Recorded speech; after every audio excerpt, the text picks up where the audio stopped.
चलिए बच्चों, हम लोग यहाँ पर सेट 1 का 21 से लेके 30 नंबर क्वेश्चन तक अभी डिस्कस करने वाले हैं, है ना। देखिए यहाँ पर क्या है, the system of recording transaction based on dual aspect, है ना। अब डुअल एस्पेक्ट के अनुसार क्या होता है, the system recording the business transaction, recording, देखिए क्वेश्चन भी छापते समय बुक में यहाँ पर स्पेस होना चाहिए था। The system of recording business transaction based on the dual aspect. Dual aspect क्या कहता है, डुअल एस्पेक्ट जो है ये बोलता है कि जो भी बिजनेस ट्रांजैक्शन होता है उसका दो जगह रिकॉर्ड किया जाता है। जैसे आप फर्नीचर खरीदे तो फर्नीचर को बढ़ाए और कैश को घटाए, तो ये क्या कहलाता है, डुअल एस्पेक्ट, है ना। ठीक है, तो डुअल एस्पेक्ट क्या बोलते हैं, है ना। ठीक है, समझ में आ गया। तो बोल रहा है कि the system recording business transaction in the dual aspect is called, है ना। अगर डुअल एस्पेक्ट दो जगह अगर ट्रांजेक्शन को दिखाते हैं उसको किस नाम से जानते हैं, तो इसको हम लोग दिखाते हैं डबल अकाउंटिंग सिस्टम। समझ में आ रहा है ना। ठीक है, डुअल एस्पेक्ट क्या बोल रहा है कि हर बिजनेस ट्रांजैक्शन को दो जगह रिकॉर्ड करना क्या होता है, डुअल एस्पेक्ट, और इसी सिस्टम को क्या बोलते हैं, डबल अकाउंटिंग सिस्टम। ठीक है, अच्छा नेक्स्ट क्वेश्चन की ओर बढ़ते हैं। Credit purchase is recorded. देखिए हम लोग एक चैप्टर पढ़े होंगे सब्सिडियरी बुक, उसमें कई बुक बनता है, परचेज बुक, है ना, cell book, purchase return book, cell return book, इस तरह से करके बनता है। तो परचेज बुक में क्या लिखा जाता है, जितना भी आप उधार गुड्स खरीदते हैं, दो बातें इंपॉर्टेंट है, गुड्स खरीदना है और प्लस उधार खरीदना है तो वो कहाँ जाएगा, परचेज बुक में, और गुड्स बेचना है और उधार बेचना है तो वो सेल बुक में जाता है। तो यहाँ पूछ रहा है कि उधार गुड्स खरीदना कौन से बुक में जाएगा, तो इसका आंसर होगा परचेज बुक में, ये रिकॉर्ड।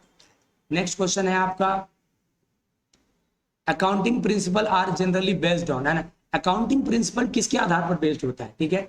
अकाउंटिंग प्रिंसिपल जो है सब्जेक्टिवली होता है। सब्जेक्टिवली का मतलब क्या है कि जो प्रिंसिपल बनाया गया किसी पर लागू होगा किसी पर लागू नहीं होगा, ऐसा होगा क्या, क्या accounting principle subject to subject vary करता है कि राम ये वाला प्रिंसिपल को फॉलो करेगा, मोहन ये फॉलो नहीं करेगा, ऐसा कुछ भी नहीं है। तो ये सब्जेक्टिवली तो नहीं होगा, है ना। ठीक है, अच्छा दूसरा क्या है कि प्रैक्टिसेबली, है ना। ठीक है,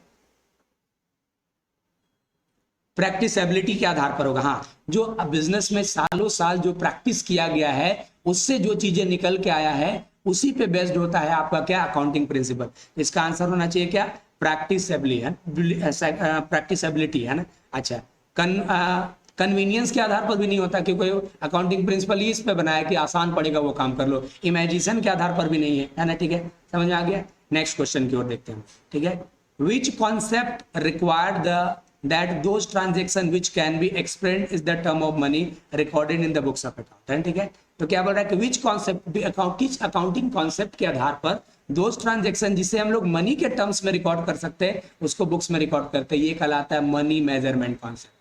क्या कहलाता है, मनी मेजरमेंट कॉन्सेप्ट, कि हर वो ट्रांजैक्शन जिसे मनी में मेजर किया जा सकता है उसको बुक्स ऑफ अकाउंट में दिखाया जाएगा। ठीक है, तो वही पूछ रहा है कि विच concept required those transaction can be express in the terms of money, जिसको मनी के टर्म्स में रिकॉर्ड कर सकते हो उस कॉन्सेप्ट को क्या बोलते हैं हम लोग, मनी मेजरमेंट कॉन्सेप्ट बोलते हैं।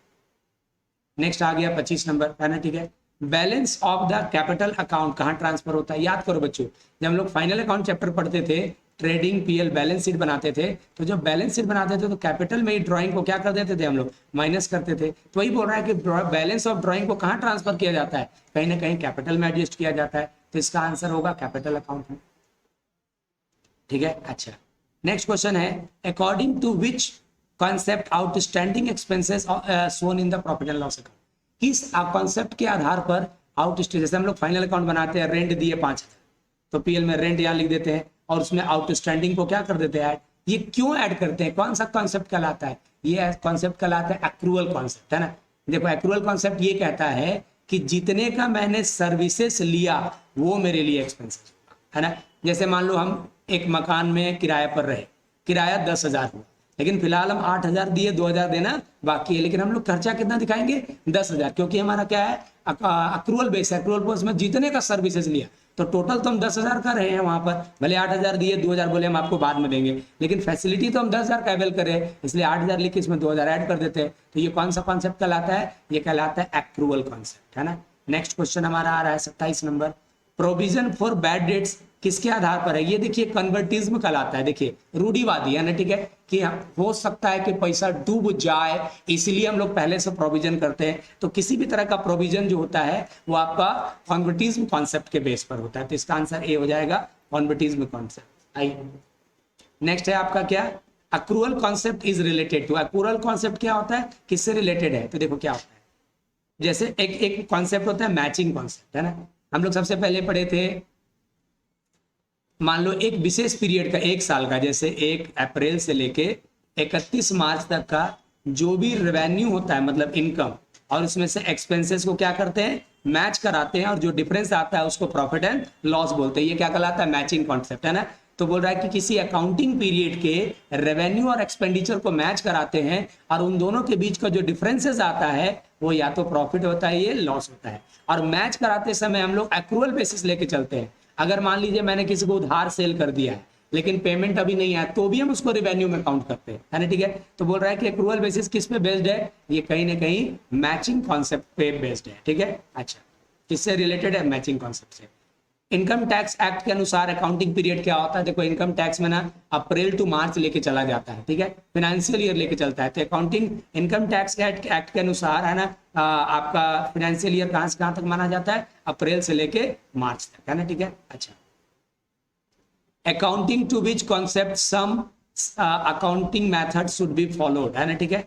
किस same accounting method is to be followed, कौन से अकाउंटिंग कॉन्सेप्ट के अनुसार सेम अकाउंटिंग मेथड फॉलो किया जाता है। कहने का अर्थ है कि पहला साल मान लीजिए आपने डेप्रिसिएशन किया स्ट्रेट लाइन मेथड से, तो ये नियम कहता है कि दूसरा साल भी आप डेप्रिसिएशन स्ट्रेट लाइन मेथड से ही करना, तीसरा साल भी आप स्ट्रेट लाइन मेथड से ही करना, है ना। ये कौन सा कॉन्सेप्ट ऐसा कहता है, तो सर ये कहलाता है आपका कंसिस्टेंसी, है ना, कि लगातार जो आप मेथड फॉलो किए, कंसिस्टेंसी, लगातार उसी मेथड को आप क्या करें, फॉलो करें। तो चलिए हम लोगों ने 21 से लेके 30 नंबर क्वेश्चन तक भी कंप्लीट कर लिया।